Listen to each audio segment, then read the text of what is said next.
ഈശോമിശിഹായ്ക്ക് സ്തുതിയായിരിക്കട്ടെ.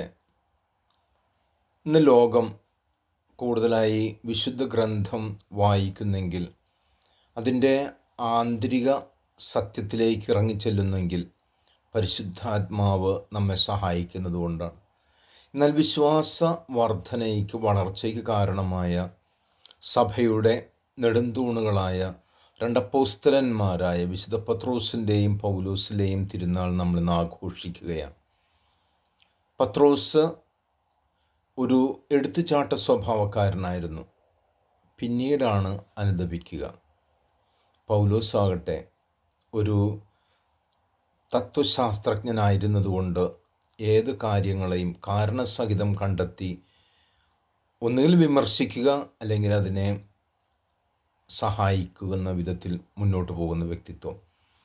പക്ഷേ ദൈവത്തിന് ഇവർ രണ്ടുപേരെ ആവശ്യമായിരുന്നു.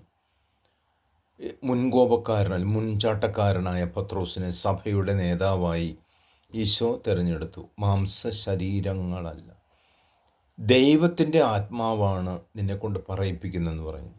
എന്നാൽ പൗലോസിനോട് ഈശോ പറഞ്ഞത്, നീ എന്തിനെന്നെ പീഡിപ്പിക്കുന്നു? എൻ്റെ മക്കളെ നിനക്ക് ഞാൻ തരികയാണ്. അതെ, അപ്പോൾ സ്വജാതീയർ വ്യത്യസ്തനായി വിജാതീയർക്ക് അപ്പോസ്തലനായി പൗലോസിനെ ദൈവം തിരഞ്ഞെടുത്തു.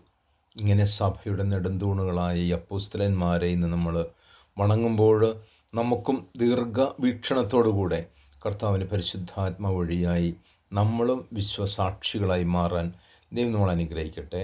ആമേൻ. തിരുനാളിൻ്റെ എല്ലാ മംഗളങ്ങളും നിങ്ങൾക്ക് നേരുന്നു. ആമേൻ.